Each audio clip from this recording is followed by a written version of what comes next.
Пробный ЕГЭ по английскому. В чем особенность экспериментального теста и на что повлияют его результаты? Нехватка квалифицированных кадров – одна из важнейших проблем в сфере образования. Чеченский институт повышения квалификации продолжает работу в этом направлении. Встречи выпускников учебных заведений со студентами не только интересны, но и полезны. К такому выводу пришли участники мероприятия в Чеченском технологическом техникуме. Студенческая спартакиада 2013 завершена. Имена победителей назвали на официальной церемонии закрытия.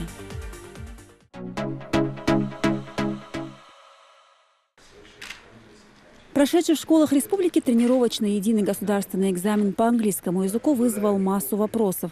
Зачем нужны эти тесты и не собираются ли включать экзамен по английскому в перечень обязательных для всех выпускников уже сейчас? Эти вопросы волнуют как самих школьников, так и их родителей. Прошедший экзамен – всего лишь эксперимент, поясняют специалисты, и нацелен лишь на выявление проблемных моментов. В республике у нас было всего 6 пунктов для проведения экзаменов. Заявлено у нас было 153 участника. Все желающие, выпускники 11 классов, выпускники этого года. Результаты ни на что не влияют, ни на итоговые, ни на четвертные, ни на что не влияют. Это просто эксперимент для самих, прежде всего для самих этих детей. Тренировочный экзамен прошел во всех субъектах России. Главным его отличием стало введение новой для школьников устной части, где главным образом проверяется правильность произношения. Экзаменуемый выполняет устное задание. Его речь записывается на электронный носитель, после чего отправляется на рассмотрение предметной комиссии. Именно эта часть теста вызвала у школьников больше всего затруднений. Устную часть мы сдавали компьютеру, это как бы говорение было. То есть давалось 15 минут, мы по картинкам говорили, то есть говорили все компьютеру. А письменная часть мы выполняли на кимах, то есть сами развернули кимы и решали задания, то есть по кимам вносили ответы в бланк. Ну, мне легче письменная часть, потому что у тебя есть время подумать, поразмышлять над своими ответами, и мне кажется, письменная часть, она легче, чем говорение. Раиса Нахаева учит детей английскому уже 25 лет. Старается максимально уделять время каждому, особенно тем детям, которые проявляют интерес. Вот и сейчас уроки закончились, но в классе Раисы Укмановны все еще сидят ученики. Это те, кто остаются на дополнительные занятия. Если в предложении следует артикль, прилагательное есть у нас в тексте, то и пропуск какой-то, то это обязательно из этого слова должны дать существительное. До сих пор ЕГЭ по английскому сдавали только выборочно, то есть те выпускники, которые в принципе неплохо знают предмет. Что касается остальных, их успехи оставляют желать лучшего, говорят педагоги. Им даже с письменной частью экзамена справиться будет сложно, не говоря уже об устной. Они хотят еще включить один раздел – это говорение. Смогут ли дети, помимо того, письменного задания, аудирование, чтение и письмо, грамматика и лексика, эти разделы дети смогут сдать. А вот раздел говорения, вот здесь, конечно, нужна еще доработка должна быть и с нашей стороны, и дети это, наверное, уже более серьезно будут относиться к самому предмету английского языка, потому что ЕГЭ им обязательно. Во многих вузах мы уже знаем, что вводят английский язык. Наверное, не только я, учитель английского языка, и многие коллеги мои заметили, что уже более строже надо обратить внимание на устную часть. И вот эту часть я, конечно, должна доработать тоже. Эксперимент оказался полезным не только для учителей и учащихся. Свои выводы сделали и организаторы, в том числе и те, кто занимался технической частью мероприятия. Процесс проведения экзамена оставляет много вопросов нам. В плане того, что чтобы 30 человек сдали этот экзамен, нужно было задействовать весь этаж, то есть 8 аудиторий. Ну там по техническим, по положению нужно определенное количество аудиторий для определенного количества детей. Помимо английского языка, старшеклассники сдали и пробные ЕГЭ по информатике, который уже в этом году, возможно, будет внесен в перечень обязательных предметов. Что касается английского языка, он может стать обязательным для сдачи ЕГЭ с 2020 года.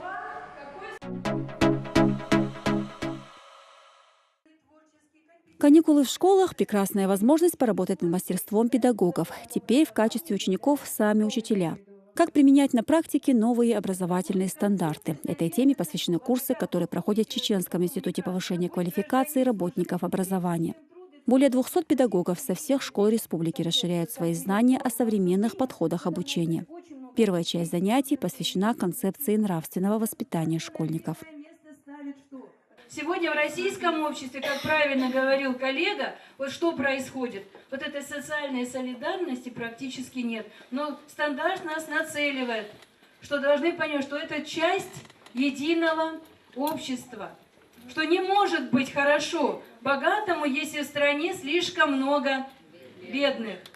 Главное отличие современных методов обучения в особом внимании к нравственному воспитанию учеников. Отсутствие каких-либо идеалов на постсоветском пространстве привело к исчезновению глобальных человеческих ценностей, говорят специалисты. И новый образовательный стандарт в первую очередь нацелен на духовное оздоровление нации.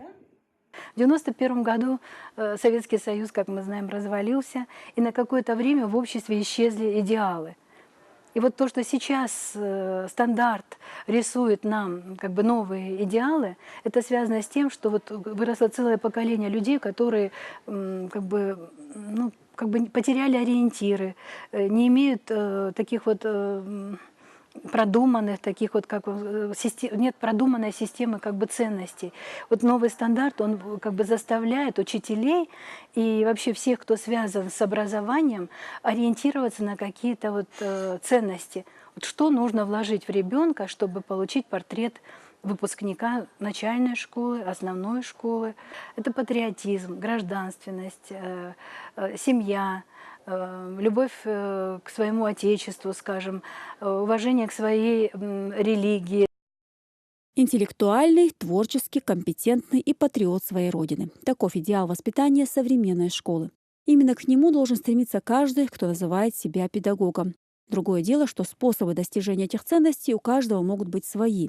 Зоя Ковраева – учитель чеченского языка и литературы. Ее методы воспитания основаны на национальной культуре. Мы разбираем тексты, вот, например, вот, там, на основе наших старых этих писателей, например, Саида Бодуева, которые там заложены, Адати, вот эти наши. Вот на этих примерах мы учим своих детей уважение к старшему, уважение к отношению к родине своей, любовь к отчизне. Вот на этих основах мы их учим. Образование тоже не может быть без воспитания. Мы же воспитываем через образование. Поговорили о нравственности, пора переходить к методам обучения. Следующий этап – занятия в группах. Учителя расходятся по кабинетам. Русский язык, география, история. По каждому предмету отдельная лекция. Ну и, конечно, обучение работе с информационными технологиями. Какая же модернизация образования без этого? Здесь свои особенности. Обучают работе с определенными программами, необходимыми именно для педагогов. Чему я научилась без информационных технологий просто невозможно на сегодняшний день. И у меня основная загвоздка была в том, что я не умела выносить на интерактивную доску то, что я делала. И эти курсы очень мне помогли в плане того, что нас именно этому здесь обучают. Также обучают различным программам компьютерным, таким как Word, Excel. Я считаю, что на сегодняшний день для педагога это очень необходимо. На освоение всей программы у педагогов 10 дней. По итогам планируется проведение аттестации, где учителя должны будут продемонстрировать уровень знаний, полученных за это время.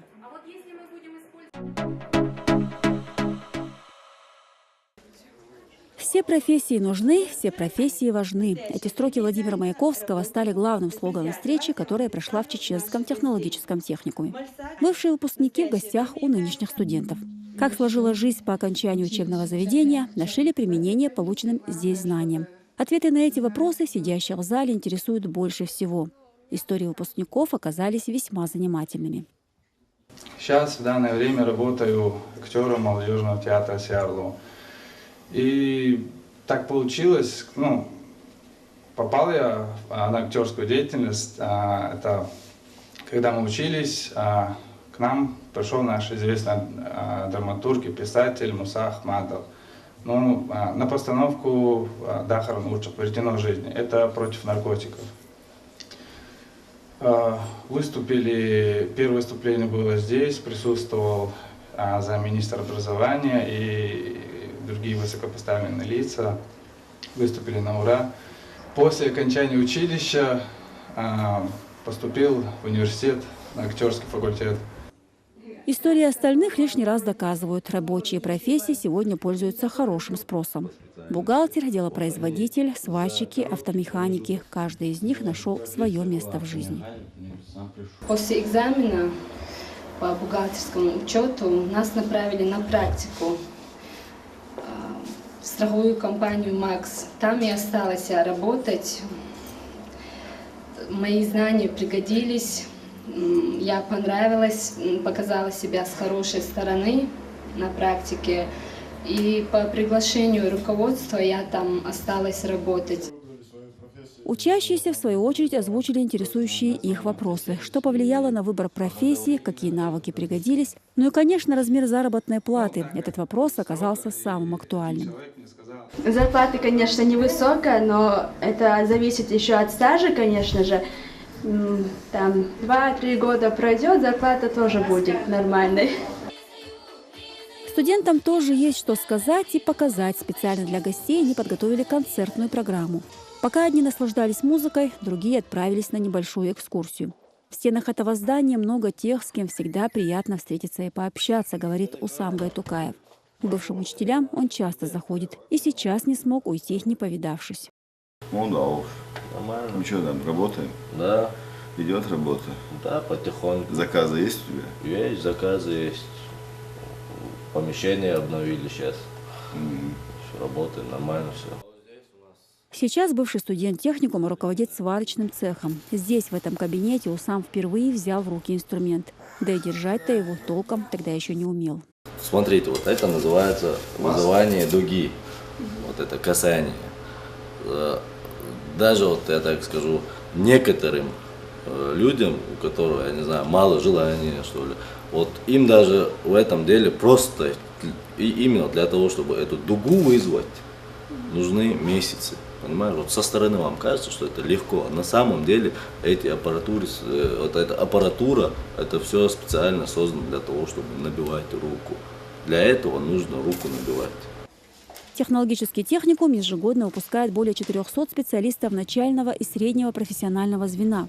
Студенты проходят практику на предприятиях республики, а выпускники пополняют трудовые коллективы, с которыми заключены долгосрочные договоры. Такие встречи здесь проходят впервые. И цель, которую ставило перед собой руководство учреждения, сегодня достигнута. Мы до сих пор просто в гости к нам приходили наши выпускники, общались с ними, а так, чтобы они общались с нашими студентами, сегодня обучающимися, это впервые.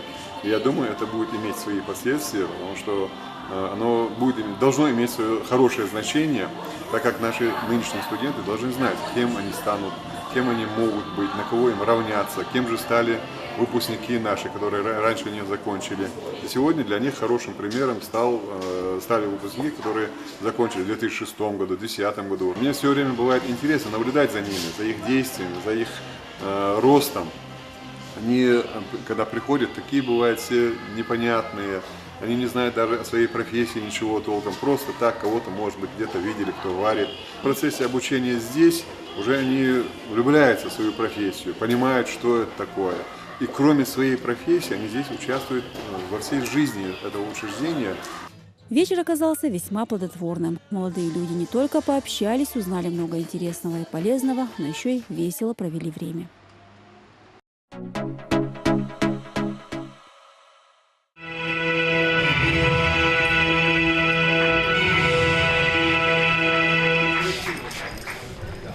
Имена победителей студенческой спартакиады 2013 названы. На протяжении недели за звание лучшего состязались команды 20 учреждений среднего профессионального образования. Команды состязались в нескольких видах спорта – волейболе, перетягивании каната, в легкой атлетике. Лучших наградили грамотами, медалями и призами. Министр образования и науки Исмаил Байханов поздравил не только победителей, но и всех участников соревнований. ونزمتي خلقتي وننتي مصدوق شو منتدى عمي شو بتغنيش ده ليس خشون دلته أخذ هذا ملأت تغني لك حاضر ليش شغل يقول مت سون سعد أخذ هذا ملأتك مصدوق تلو ما سر حاضر متجاهتن وناش إذ قوسر دو قوسر حاضر شغل قولا أخذ ده وقت أحمال ارتبط ده حاجة قوسن بس وقت إيش دعوري مر بيادش قطعنا دا معاملة تدعنا أصطداء تغيرون سندريز كم مسندر على شان دارت تقولون.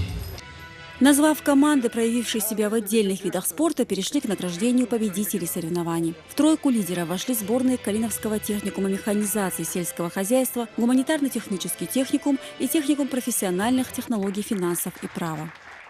За первое место в студенческой спартакиаде 2013 команда техникума профессиональных технологий финансов и права. Награждение победителей, поздравления организаторов и судей, а также насыщенная концертная программа закрытия осенней спартакиады стал для ее участников ярким событием. По словам главного судьи, команды хорошо проявили себя. Эта спартакиада прошла более организованно, руководители подошли более ответственно. И все